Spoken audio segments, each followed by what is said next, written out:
तू तो गयो ही गयो। रहमतुल्लाहि व बरकातहू। यकीनन ये सरों का समंदर देखकर असद साहब ये जरूर सोच रहे होंगे, यकीनन ये सोच रहे होंगे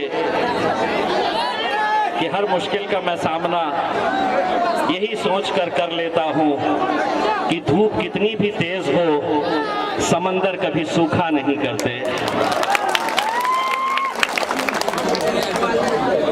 इंशाअल्लाह मेरा इजहार जीतेगा।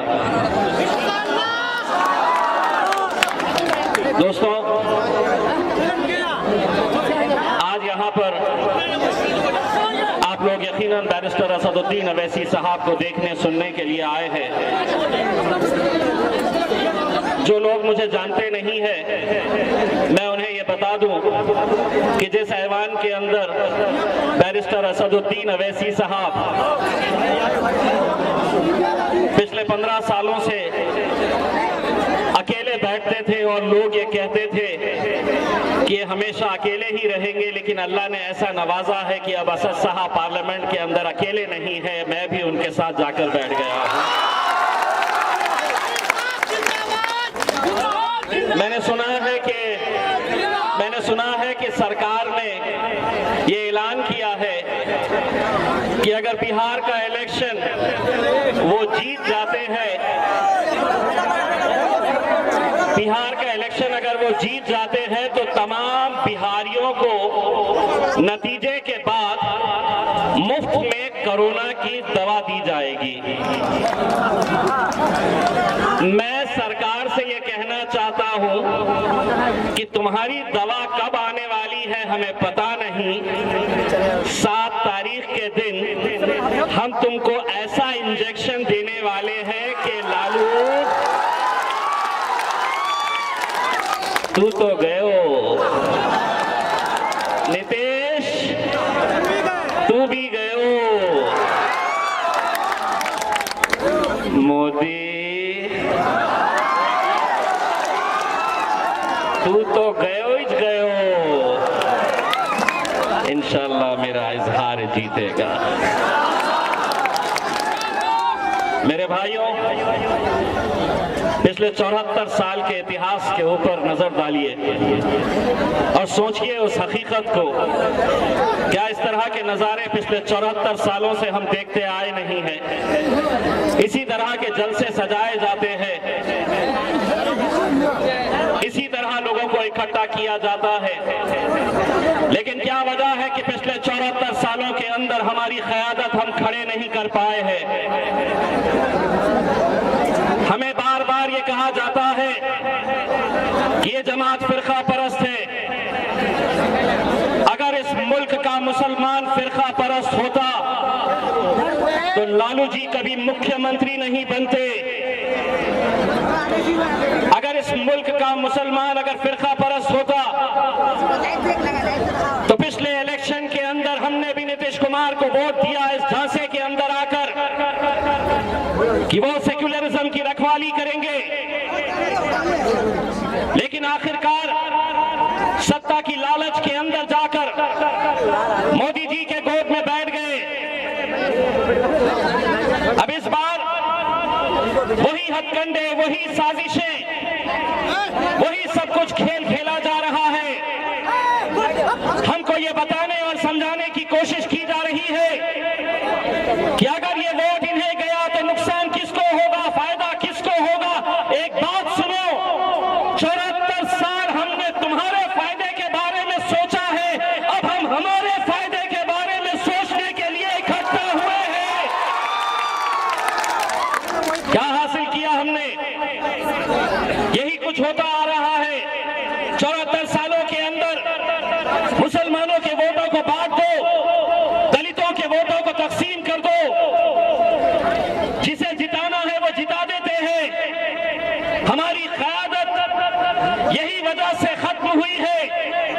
इसीलिए मैं बड़ी जिम्मेदारी के साथ ये कहता हूं, एक बार फिर से आपके सामने दोहरा रहा हूं, इस मुल्क के अंदर अगर मुसलमानों की क़यादत खत्म हुई है तो मुसलमानों की क़यादत कोई गैरों की वजह से खत्म नहीं हुई है। मुसलमान को हमेशा मुसलमानों ने हराया है।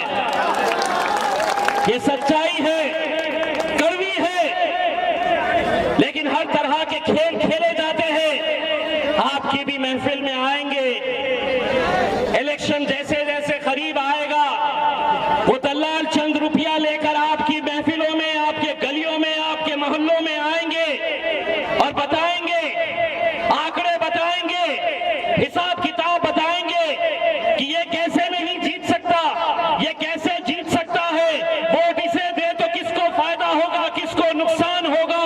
सुनो सबकी, करो अपनी।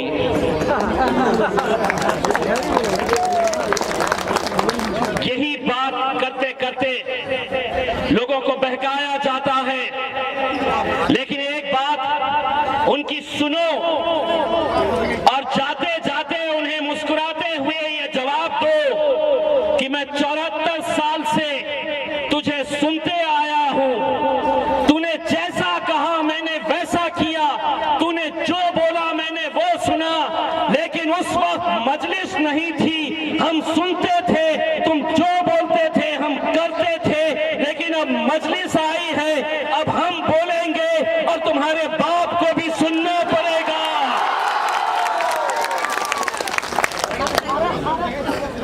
मुझे जब लोग ये कहते हैं, हिसाब किताब लगाते हैं, दोस्तों जब मैं लोकसभा का इलेक्शन में खड़ा हुआ था तो मेरे ऊपर भी इस तरह के हिसाब किताब लगाने वाले लोग आए थे, कहते थे कि जीत ही नहीं सकता है। लेकिन अल्हम्दुलिल्लाह अगर नौजवानों की ताकत साथ हो, हमारे बुजुर्गों की दुआएं हमारे साथ हो, हमारी माँ और बहनों की दुआएं हमारे साथ हो, तो अल्हम्दुलिल्लाह हमने नामुमकिन को मुमकिन करके दिखाया। औरंगाबाद महाराष्ट्र के अंदर 20 साल से जहां शिवसेना का गढ़ हुआ करता था, वहां शिवसेना को गाड़ के अल्हम्दुलिल्लाह हम जीत कर आए हैं। अगर हम वहां कर सकते हैं तो बिहार के यहाँ पर भी कोचा दामन में आप लोग कर सकते हैं। बोलिए, कर सकते हैं। दोस्तों, ये इलेक्शन महज चंद विधायकों को चुनने का नहीं है कि हम कोई एक एमएलए चुनकर आ जाए, हमारे 8, 10, 15, 20 एमएलए चुनकर आ जाए। यकीनन इजहार साहब इस इलाके के विधायक बनेंगे, लेकिन उनके विधायक बनने से ताकत मिलेगी मेरे बैरिस्टर असदुद्दीन अवैसी साहब को। वो असदुद्दीन अवैसी साहब जिनको मैं पार्लियामेंट के अंदर देखता हूं, और मैं भी ये सोचता था कि असद साहब 550 के ऐवान के अंदर अकेले रहकर, आंखों में आंखें डालकर, सीना चौड़ा करके आप लोगों की आवाज बन के वहां पर गरजते थे, तो मैं सोचता था कि असद साहब को ये ताकत कहां से मिलती है। आज मुझे ये एहसास हुआ कि असद साहब को ताकत अगर वहां पर मिलती है तो यहां से मिलती है, ये लोगों से मिलती है, तुम लोगों से मिलती है। इसीलिए अगर पट गए दोस्तों, अगर बिखर गए दोस्तों, अगर बिक गए, तो ये इलेक्शन महज एक इलेक्शन नहीं है।